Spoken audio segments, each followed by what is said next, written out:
In the last video we looked at the moon photo, the most obvious example of your phone replacing what the lens actually captured with what the AI decided it should look like. If you have not seen that one, the link is in the description.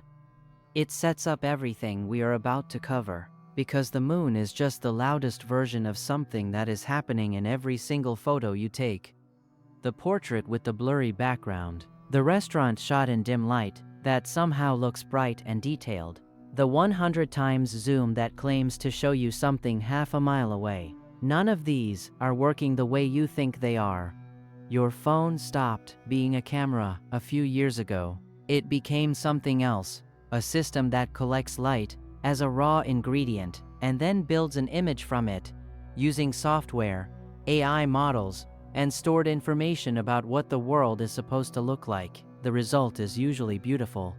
But understanding what is actually happening changes how you see every photo you have ever taken on a smartphone. Let's go back to basics for a second. A traditional photograph, film or early digital, was a direct record of light. Light hits a surface, a chemical reaction or an electrical signal, records the intensity and color at each point, and you get an image. It was essentially a measurement, not perfect, not without distortion, but fundamentally tied to the light that actually came through the lens. That relationship between light and image still exists in smartphones, but it has been stretched, sometimes almost to breaking point, by a layer of processing so complex and so comprehensive that the final image you see can differ dramatically from the raw data the sensor actually captured. Here is a number that puts it in perspective. When you press the fast shutter on a modern flagship phone, the camera system does not take one photo. It typically captures somewhere between 9 and 15 frames in the moments before and after you press the button. Those frames are then aligned, merged, analyzed, and processed by multiple AI models before a single image is saved to your camera roll. You pressed the button once. The phone made dozens of decisions you never saw. This system is called computational photography. It has been building since the early 2010s and has now reached a point where the software contribution to your image is, in many situations, larger than the optical contribution. The lens captures the raw material. The computer builds the photograph. Portrait mode is probably the most widely used computational photography feature on the planet, and almost nobody understands what it is actually doing. On a professional camera, a DSLR, or a mirrorless with a wide aperture lens, background blur happens naturally. A wide aperture creates a shallow depth of field, which means only a narrow slice of the scene is in sharp focus, and everything in front of and behind that slice blurs out. This is a physical optical effect. The blur is real because the light was actually soft when it hit the sensor. Your phone cannot do this naturally. The lenses are too small, and the apertures are too narrow to produce meaningful background separation, the way a 50mm f1.4 lens does. So instead, the phone fakes it. When you switch to portrait mode, the phone uses a combination of depth sensors, multiple cameras, and AI to build a depth map of the scene, a mathematical model of how far each pixel in the frame is from the camera. The subject, usually a person, gets assigned a certain depth. Everything behind them gets assigned a deeper person, gets assigned a deeper depth. Then the software applies a blur filter, technically called bokeh simulation, to everything beyond a certain depth threshold. The blur you see in a phone portrait is not a property of the light. It is a filter applied after the fact to a fully sharp image, based on an AI estimate of where the subject ends and the background begins. This is why portrait mode makes mistakes.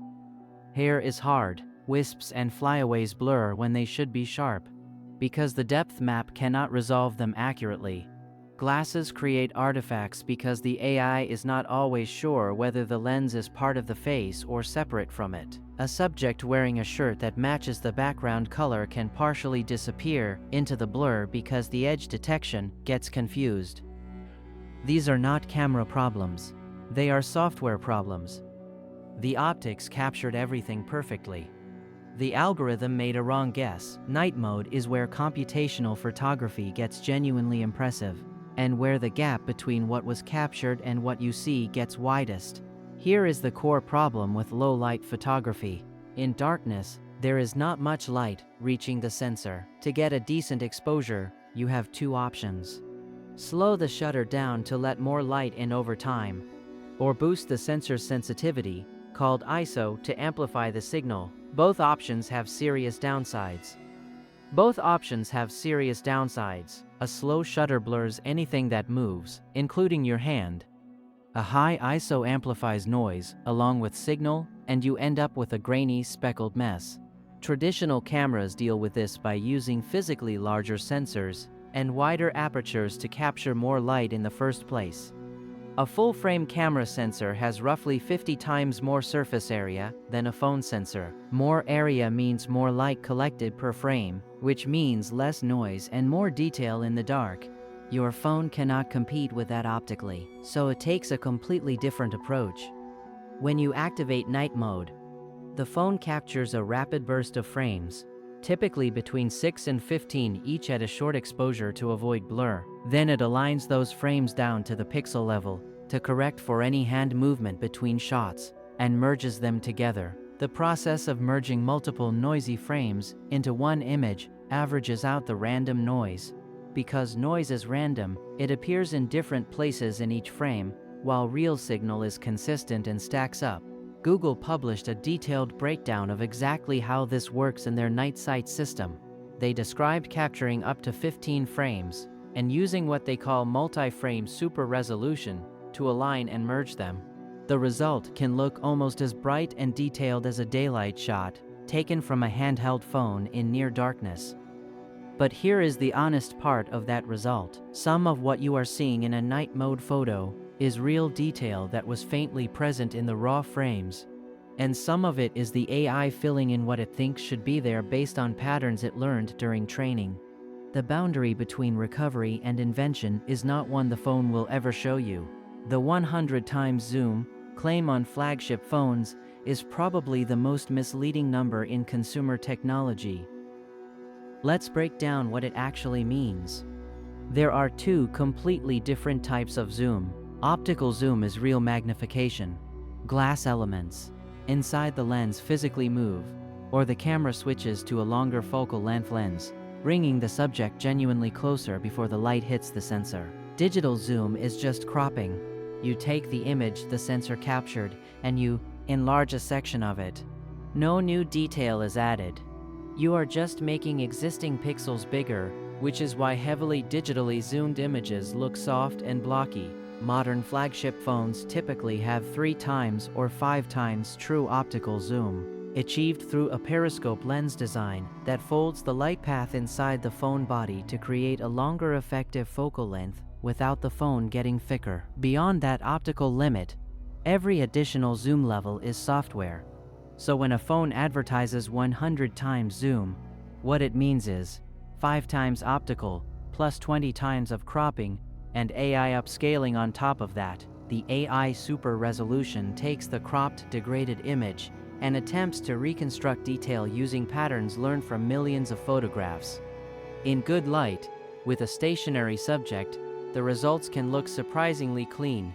In low light, with any movement, or at the extreme end of that zoom range, the image degrades rapidly, and what you are seeing is increasingly invented. The Samsung Galaxy S series, which has pushed the space zoom marketing heavily, actually acknowledged this implicitly when the moon photo controversy emerged.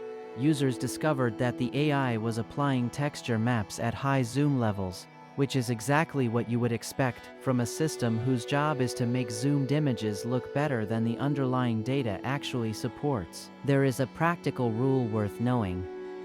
On any current smartphone, the only zoom levels where you are working with genuine optical data are up to whatever the highest fixed optical magnification is. Usually 3 times or 5 times. Everything beyond that is AI. Marketing slides will not tell you where that line is. The spec sheet will if you know what to look for. HDR high dynamic range is the feature that has probably saved more photos than anything other. and it is a good example of computational photography at its most genuinely useful. The core problem it solves is real. Human eyes can handle an enormous range of brightness at once. You can see detail in deep shadows and bright highlights simultaneously. Camera sensors cannot. They have a limited dynamic range, which means in a high-contrast scene, a person standing in front of a bright window, a landscape with dark ground and bright sky, the sensor has to choose. Expose for the bright area and the shadows go black. Expose for the shadows and the bright area blows out to white. HDR solves this by taking multiple frames at different exposure levels, almost simultaneously, and merging them. The shadows come from the brighter exposure, the highlights come from the darker one. The final image combines the best of both into something that looks closer to what your eye actually saw. This is fundamentally honest photography. You are combining real data from real exposures of the same scene. Scene detection is where it gets more interesting. Your phone's camera is constantly analyzing the viewfinder in real time, using AI to classify what it is looking at. Food gets one treatment: boosted saturation, sharpened texture, warmer color. A sunset gets another: enhanced sky colors, lifted shadows in the foreground. A face gets a third: skin smoothing, brightened eyes, refined edges. You can test this right now. Open your camera app and point it at a plate of food. Watch the image on screen shift slightly as the AI recognizes the scene and applies its food profile. Then point it at a landscape and watch it shift again. That subtle change in color and contrast you see is the AI switching processing modes in real time before you even press the shutter. This is hair, not inherently deceptive. Your camera has always made decisions about white balance, exposure, and color rendering, but the decisions are now far more opinionated, far more aggressive, and shaped by training data that reflects what millions of people found visually pleasing, rather than what the scene actually looked like. The direction of travel here is clear, and it is accelerating.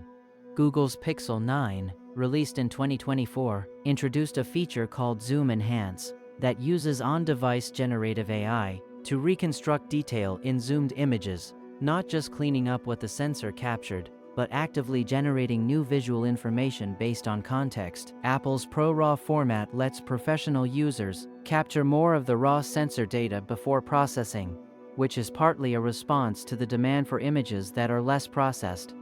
Samsung continues to push the marketing of extreme zoom numbers, while the underlying technology becomes more dependent on AI reconstruction at high magnification. The trajectory is toward images that look increasingly perfect and are decreasingly tied to what the sensor physically recorded. The tools are extraordinary. The results are often beautiful.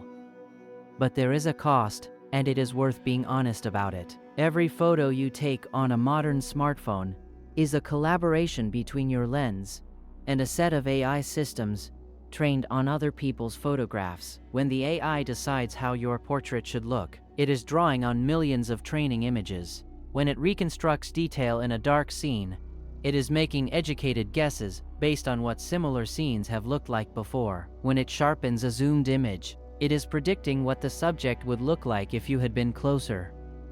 These predictions are usually good. Sometimes they are remarkable. But they are predictions, not recordings. This is not an argument for going back to film or shooting only in RAW. Computational photography has made good photography accessible to billions of people who would never have learned manual camera settings. That is genuinely valuable. But there is something worth holding on to in understanding this: a clearer picture of what your camera actually is. It is not a passive recorder of light. It is an active interpreter of reality, making hundreds of decisions about what your world should look like every time you press the shutter. Knowing that does not make your photos worse. It just makes you honest about what they are. And if you want to go back to where this series started, the moon photo, the clearest and most dramatic example of all of this, that video is in the description.